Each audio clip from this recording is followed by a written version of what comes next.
여러분, 로마서 12장이요. 요즘 같은 저출산 시기에 읽도록 권장되는 성경은 아니라는 생각이 듭니다. 마찬가지로 여성의 인권이 굉장히 중요한 이슈로 다루어지고 있는 요즘과 같은 때에도 읽기가 쉽지 않고 거부감이 일어나기 쉬운 본문이라는 생각을 하게 됩니다. 일단요, 남자든 여자든 낳으면요, 사회로부터 격리를 해야 하는데요, 여자아이를 낳잖아요. 그러면 2주 동안 모든 것으로부터 격리되어야 합니다. 그리고 2주가 지나고 나서도요, 66일을 더 격리해야 돼요.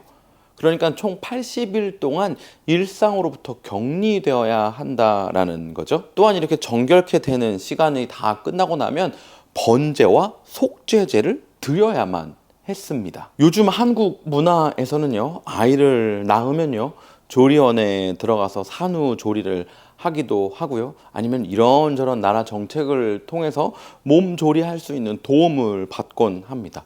그리고 재정적인 지원도 받고요.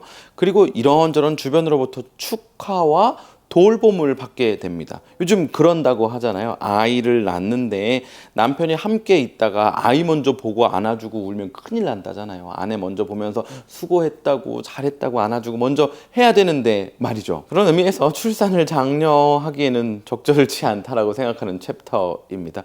또한 여성 인권 측면에서도요. 남자 아이를 낳던 여자 아이를 낳던 부정하다라는 거예요. 피를 흘렸기 때문에 부정해졌으니까 사회로부터 격리하고 있으라는 거죠. 뿐만 아니라 여자 아이를 낳게 되면 남자 아이보다 2배를 더 격리해야 했습니다. 다름이 분명히 있는 것이고요. 차별과 여성 인권적인 요소로 얼마든지 퍼져나갈 수 있는 이슈화가 가능한 그런 문제들입니다. 어제 나눴던 본문과 마찬가지로 이것입니다 하고 명확한 의미를 찾기는 어려워요. 그런데 이런저런 이유들을 찾아갈 수 있겠죠. 신학적인 거룩함에 대한 이슈를 찾아갈 수도 있고요.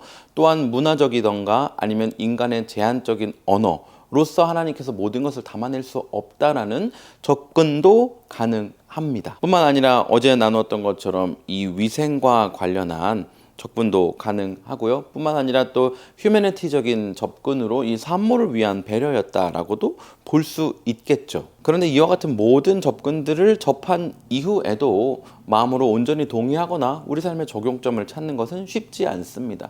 왜냐하면요, 지금 우리는요, 우리 문화 안에서는요, 우리 이해 정도 안에서는요, 수고했어, 정말 애썼다, 이제 우리가 좀 돌봐줄 테니까 조금 쉬어, 우리가 좀 이렇게 깨끗하게 이런 것들은 좀 정리해 놓을게. 이것이 방금 앞서 말했던 모든 것을 우리의 지금의 이해에 맞게 표현하고 또한 적용 가능한 것처럼 보이기 때문이죠. 그리고 우리는 또 코비드 19 시기를 겪으면서 격리라는 것을 경험해 봤단 말이죠.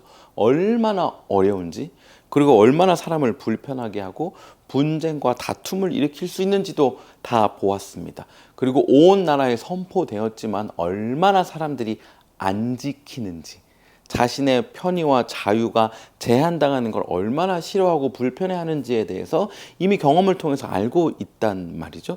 그러면 과연 이때에 이것은 얼마나 잘 지켜졌을까 하는 그런 의문도 낳게 됩니다. 그리고 더더군다나 우리는 지금 이걸 지키는 사람이 없죠. 왜요? 예수님 때문입니다. 저는 어제와 마찬가지로 오늘 이 본문을 읽으면서 완전한 이해와 어떤 동의보다는 저의 삶을 좀 돌아보게 되었습니다.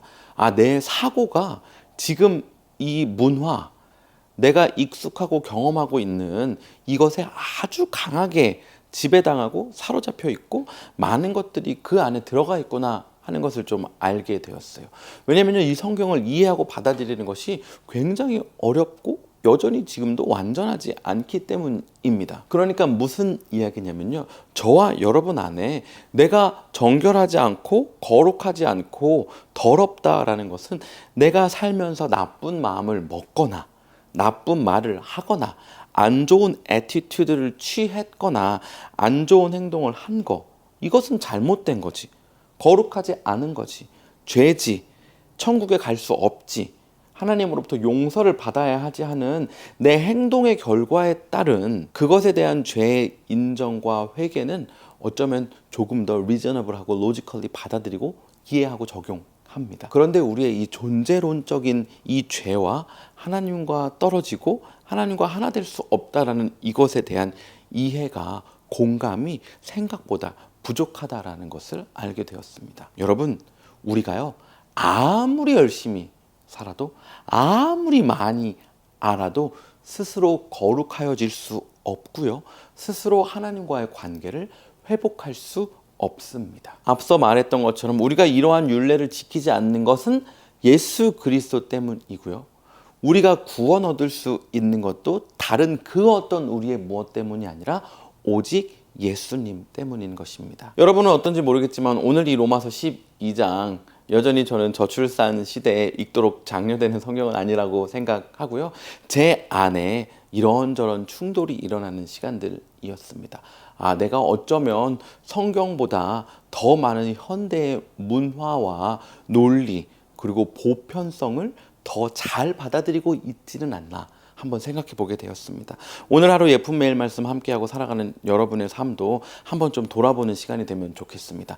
정말 나는 하나님 말씀 우선주의인가? 예수 그리스도의 보혈을 믿고 의지하며 살아가고 있는가? 좀 돌아보면 좋겠고요. 적어도 모든 것을 돌이키고 이해하고 온전해지진 못할지라도 우리 마음 안에 하나님을 향해 더 가까이 나아갈 수 있는 크랙들과 변화들이 생기는 그런 하루 되기를 간절히 소원합니다. 그럼 오늘도 샬롬입니다.